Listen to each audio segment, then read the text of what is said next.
ছোট এক গ্রামে বাস করত গুঞ্জন নামে এক যুবক।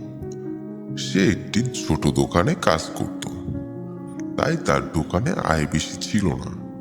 কিন্তু সে এই বিষয় নিয়ে হতাশ হয়ে না পড়ে সে সৃষ্টিকর্তার উপরে ভরসা করত। সে ভাবত সৃষ্টিকর্তা তার পরীক্ষা নিতেছে। সে মনে মনে ভাবে সৃষ্টিকর্তা চাইলে তাকে তার লক্ষ্য পর্যন্ত পৌঁছে দিতে পারে। সৃষ্টিকর্তাকে সে খুব মনে প্রাণে বিশ্বাস করে চলে। এভাবেই কিছুদিন চলতে লাগলো। একদিন সে তার দোকানে বসেছিল। তখন রাস্তার দিকে চোখ যেতেই সে দেখতে পেল এক বয়স্ক লোক রাস্তায় পড়ে আছে। সে সাহায্যের জন্য কাউকে ডাকতে পারতেছে না। গুঞ্জন দোকান থেকে ব্যাপারটা খেয়াল করলো। গুঞ্জনের বিষয়টা চোখে পড়তে সে আর এক মুহূর্ত না ভেবে বয়স্ক লোকটিকে সাহায্য করার জন্য সিদ্ধান্ত নিয়ে নিল। তখন গুঞ্জন দোকান থেকে বের হয়ে আসলো এবং বৃদ্ধ লোকটিকে সাহায্য করার জন্য এগিয়ে যেতে লাগলো।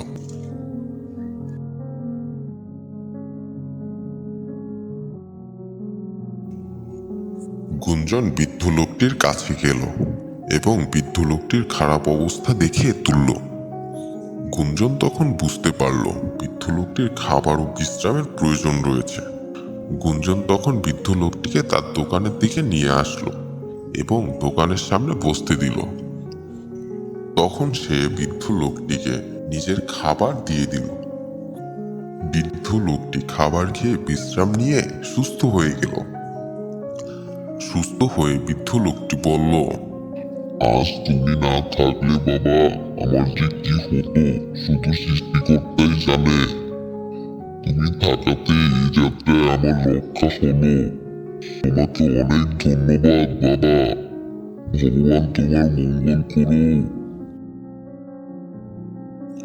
বৃদ্ধ লোকটি গুঞ্জনকে ধন্যবাদ জানালো ও তার নাম জানতে চাইল। গুঞ্জন তখন তার নাম পরিচয় বলল।